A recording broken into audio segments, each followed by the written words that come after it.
প্রিয় ছাত্রছাত্রী, আজ আমাদের তৃতীয় দিনের ক্লাস। ইতিপূর্বেই প্রথম ক্লাসে প্রদীপ জ্বালানোর আগে যে সলতে পাকানোর পর্ব থাকে সেটা আমরা শেষ করে তার পরবর্তী ক্লাস থেকে আমরা বাংলা নাট্য সাহিত্যের ইতিহাসের অন্তর্গত মাইকেল মধুসূদন দত্ত শুরু করেছি।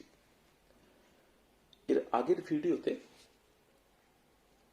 মাইকেল মধুসূদন দত্তের কিছুটা অংশ আলোচিত হয়েছে, বিশেষ করে তার পৌরাণিক নাটক, তার ঐতিহাসিক নাটক আমি আলোচনা করেছি।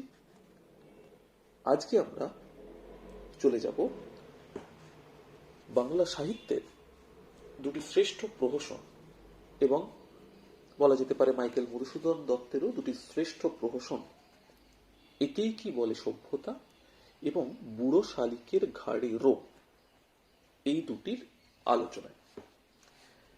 প্রথমেই বলে রাখা ভালো যে প্রহসন ব্যাপারটার মধ্যে যেটা থাকে, এই প্রহসনের মূল রস হলো হাস্যরস, তবে সেখানে ভাঁড়ামি বা স্থূল হাস্যরসও অনুপস্থিত নয় এবং কোনো কোনো ক্ষেত্রে সেখানে করুণ রসও থাকতে পারে। সমকালীন ঘটনাকে অবলম্বন করে এর বিষয়বস্তু সাধারণত গড়ে ওঠে। চরিত্র হয় টাইপ ধর্মী এবং চরিত্রগুলি শ্রেণীর প্রতিনিধিত্ব করে। এর মূল রস হাস্যরস এবং পরিস্থিতি অদ্ভুত। এই প্রহসনের বৈশিষ্ট্যই হল অসম্ভাব্যতা, মাত্রাতিরিক্ততা। সব মিলিয়ে আমরা বলতে পারি যে এই টাইপ ধর্মী চরিত্রগুলি তাদের নিজস্ব ভাষাভঙ্গি ও পরিবেশের সীমারেখায় সমকালীন বহু আলোচ্য ঘটনাবলীকে যখন 1 থেকে 2 অঙ্কের নাটিকায় জীবন্ত করে তোলে, তখন সেই হাস্য রসাত্মক সেই নাটিকাকে আমরা প্রহসন হিসাবে অভিহিত করতে পারি। তা মধুসূদনের বিচিত্রধর্মী প্রতিভার উজ্জ্বল নিদর্শন তার এই প্রহসন দুটি। 1860 খ্রিস্টাব্দে শর্মিষ্ঠা নাটক ও তিলোত্তমা সম্ভব কাব্য রচনার মাঝামাঝি সময়ে মধুসূদন তার এই একেই কি বলে সভ্যতা ও বুড়ো শালিকের ঘাড়েরও দুটি প্রহসন রচনা করেন। যে নতুন ও পুরাতন সমাজ ব্যবস্থা ও তার ধারা বাহকেরা আলোচ্য প্রহসন দুটিতে রূপায়িত, মধুসূদন তাদের শৈশবকাল থেকে দেখেছেন। তাদের জীবনের সঠতা, প্রতারণা, প্রবঞ্চনা, অসঙ্গতি, এই সমস্ত কিছুর অভিজ্ঞতা দীর্ঘকাল ধরে মধুসূদনের মনোলোকে সঞ্চিত ছিল এবং অকস্মাতে কোনো সুযোগ এসে পড়ায় সেইগুলিকে প্রহসনে রূপায়িত করেন মাইকেল মধুসূদন দত্ত। কোনগুলিকে সেটা আমরা আলোচনা করব যে 19 শতকের মধ্যভাগে পাশ্চাত্য শিক্ষার প্রভাবে বাঙালি জাতীয় জীবনে একটা আমূল পরিবর্তন অনিবার্য হয়ে উঠেছিল। ইংরেজি শিক্ষা ও সংস্কৃতির প্রভাব বাঙালি জাতিকে মানবিকতার নতুন জগতে যেমন মুক্তি দিয়েছিল, তেমনি ইংরেজদের অনুকরণের ফলে যে একটা পচনশীল অনুবিকার এই যে নব্যপন্থীদের মধ্যে প্রবল হয়ে উঠেছিল, বিশেষ করে আচারে ব্যবহারে, খাদ্যে পানীয়ে, আমোদ প্রমোদে, তারই একটা নিষ্ফল অনুকরণ বাঙালি জীবনে এক বিশাল অন্তঃসার শূন্যতাকে প্রবল করে তুলেছিল। তার মধ্যে এলো ইয়ং বেঙ্গল।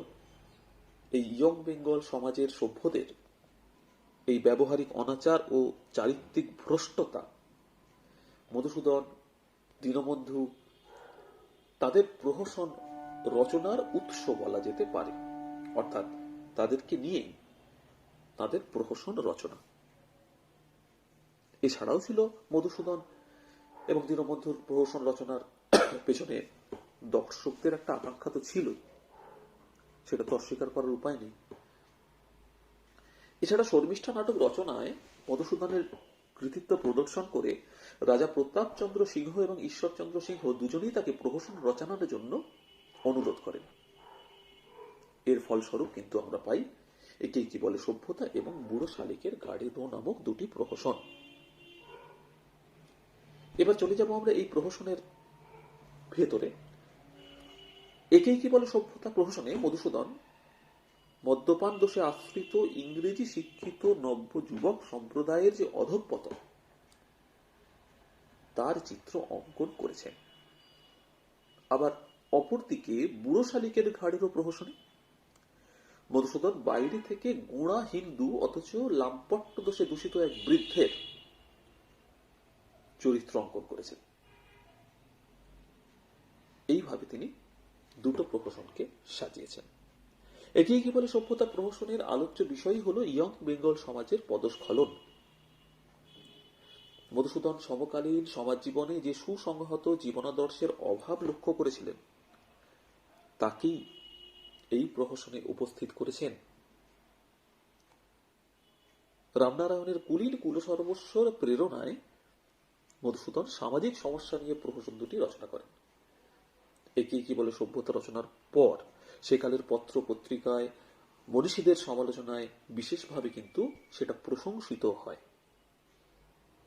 বিবিধার্থ সংগ্রহে রাজেন্দ্রলাল মিত্র 1871 খ্রিস্টাব্দে ক্যালকাটা রিভিউ পত্রিকায় বঙ্কিমচন্দ্র বাঙ্গালা ভাষা ও বাঙ্গালা সাহিত্য বিষয়ক প্রস্তাবে রামগতি ন্যায়রত্ন এই প্রহসনকে বাংলা ভাষার সর্ব উৎকৃষ্ট রচনা বলে উল্লেখ করেছেন।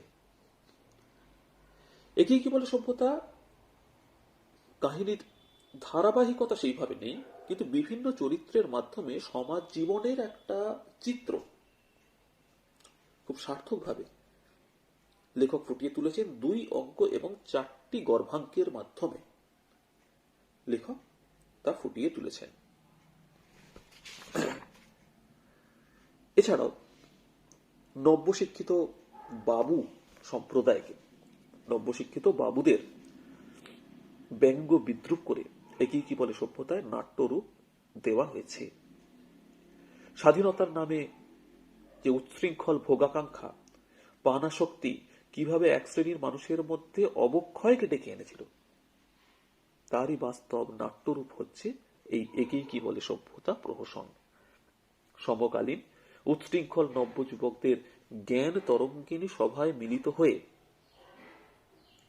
যেসব কীর্তিকলাপ করত তারই বাস্তব দলিল হচ্ছে এই একেই কি বলে সভ্যতা প্রহসন। এই একেই কি বলে সভ্যতায় যেমন নব্য ইয়ং বেঙ্গলদের শ্রেণী চরিত্রকে লেখক উপস্থিত করেছেন, ঠিক তেমনি বুড়ো শালিকের ঘাড়েরও প্রহসনটিতেও কিন্তু প্রাচীন ধর্মধ্বজী রক্ষণশীল হিন্দু সমাজের ধ্বজাধারীদের শ্রেণীরূপকে উপস্থিত করেছে। দুটিতেই কিন্তু আমাদের সমাজ জীবনের গভীর সমস্যা, সমকালীন সমাজ জীবনের গভীর সমস্যার চিত্রকে তুলে ধরেছেন এবং সেই সমস্যাকে ব্যঙ্গের কষাঘাতে বিদ্ধ করেছেন তিনি।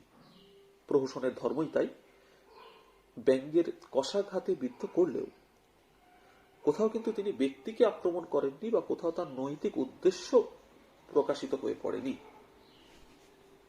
বিশেষ করে এই একেই কি বলে সভ্যতায় নাট্যকার যে সংলাপ ব্যবহার করেছেন তা কিন্তু তার সমকালীন সমাজ অভিজ্ঞতার রূপটিকে প্রকট করে তুলেছে। সংলাপের ভাষা এত জীবন্ত, সেখানে চরিত্রগুলিও বাস্তব রূপ পেয়েছে। ঠিক একইভাবে আমরা যদি পরবর্তী বুড়ো শালিকের ঘাড়েরও প্রহসনটিতে চলে যাই, যে সেখানে প্রাচীন ধর্মধ্বজী রক্ষণশীল হিন্দু সমাজের যারা ধ্বজাধারী তাদের শ্রেণীরূপকে তিনি কটাক্ষ করেছেন ব্যঙ্গের মাধ্যমে। প্রথম সংস্করণে এই প্রহসনের নাম ছিল, অর্থাৎ বুড়ো শালিকের ঘাড়েরও এই প্রহসনের নাম ছিল ভগ্ন শিব মন্দির। মধুসূদনের এই প্রহসনটি কিন্তু পাইক পাড়ার রাজাদের অর্থ ব্যয় মুদ্রিত হয়েছিল। কিন্তু যেহেতু এই প্রহসনে ধর্মধ্বজী হিন্দু সমাজকে তীব্র আক্রমণ করা হয়েছে, ব্যঙ্গ করা হয়েছে, তাই রাজারা কিন্তু এই প্রহসনকে মঞ্চস্থ করতে পারেননি। সে যাই হোক, এই দুটি প্রহসন কিন্তু সমাজ ব্যবস্থার দুটি দিকের পরিচায়ক। মধুসূদন কিন্তু সেই দিকটাই দেখাতে চেয়েছেন। সামাজিক প্রহসন যেহেতু এগুলি, একদিকে ইংরেজি শিক্ষিত ঐতিহ্যভ্রষ্ট নব্য যুবকরা তাদের অনাচারে অসংযত জীবনযাত্রায় সমাজের যেমন ক্ষতি করেছিল, তেমনি এক শ্রেণী সংকীর্ণমনা সংরক্ষণশীল ধর্মধ্বজী প্রাচীন সম্প্রদায় ও সমাজে অবক্ষয় সৃষ্টি করেছিল, যা এই দুটো প্রহসনের মধ্যে চিত্রিত হয়েছে। বুড়ো শালিকের ঘাড়ের ওতে ভক্ত প্রসাদ নামে একটি চরিত্র আমরা পাই, যে সেই ভক্ত প্রসাদের মাধ্যমেই প্রবীণদের যে মহাজনী কারবার, অর্থ লোলুপতা, কুমারী কুল কামিনীদের সর্বনাশ সাধন তিনি চিত্রিত করেছেন। এই যে মধুসূদনের সময় এই শ্রেণীর কতগুলি লোকের সমাবেশ ঘটেছিল এবং কলিকাতায় এবং তার নিকটবর্তী পল্লী সমাজে বিশেষ প্রতিপত্তি ছিল তাদের, তারা বাইরে মালা জপ করত, কিন্তু গোপনে তারা বারাঙ্গনা প্রতিপালন করত এবং সেটাই তাদের ব্রত ছিল। বাইরে হিন্দু ধর্ম অনুমোদিত ক্রিয়াকর্মের অনুষ্ঠান করলেও এদের চরিত্র, এদের ব্যবহার কিন্তু হিন্দু শাস্ত্র সমূহকে উপহাস করত। প্রহসনটি 2 অঙ্ক ও 2টি গর্ভাঙ্কে সম্পূর্ণ। এই প্রহসনে ভক্ত প্রসাদের যে চরিত্রের বাইরের এবং অন্তরের সামঞ্জস্যের অভাবকে উদ্ঘাটিত করে ব্যঙ্গ করেছেন মাইকেল মধুসূদন দত্ত। বাইরে সে ভক্ত, ঈশ্বর বিশ্বাসী এবং বাইরে থেকে দেখলে আমরা তাকে হিন্দুর ঐতিহ্য রক্ষায় বদ্ধপরিকর, কিন্তু প্রকৃতপক্ষে অন্তরে সে অর্থ লোলুপ এবং অন্তরে সে ইন্দ্রিয়াসক্ত। এইভাবে এই যে ভক্ত প্রসাদের হিন্দুত্ব এবং হিন্দুয়ানি যে কেবল পণ্য বস্তু, নারীর রূপের বিনিময়ে সে যে অনায়াসে তা ত্যাগ করতে পারে, এই দিকটিকে ফুটিয়ে তুলেছেন তার প্রহসনে মাইকেল মধুসূদন দত্ত। অপরদিকে আবার হানিফ গাজীর মতো সাধারণ কৃষকের বাস্তব সচেতনতা, আত্মমর্যাদা বোধও কিন্তু প্রবল, সেই রূপ চরিত্র আমরা পাই। অর্থাৎ 19 শতাব্দীতে ইংরেজি শিক্ষার প্রভাবে বাংলায় যে পুরাতন সমাজ ব্যবস্থা সম্পূর্ণ ভেঙে পড়েছিল, মধুসূদন তারই বাস্তব চিত্র এঁকেছেন এই বুড়ো শালিকের ঘাড়ে রোতে।